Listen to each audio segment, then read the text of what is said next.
Manually deleting iCloud data on your iPhone 16 is important for freeing up storage space, managing your privacy by removing sensitive information.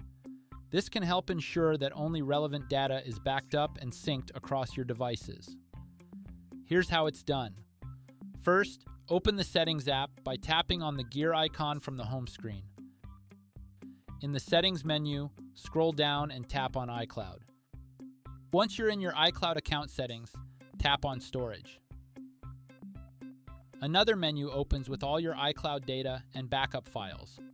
To start deleting backup data from your iCloud storage, simply tap on your preferred data type. When prompted, read the warning message and then tap on the option to delete data from iCloud. Now you will see another pop-up message. Review the warning prompt and then tap on Delete to confirm. Repeat the same steps to manually delete other data from your iCloud account. Please note that this action permanently removes selected data from iCloud across all your devices, so make sure you want to delete the selected items. And that's how you manually delete iCloud data on your iPhone 16. Please subscribe to this channel if you found this video helpful. Thank you for watching and stay tuned for more smartphone videos like this one.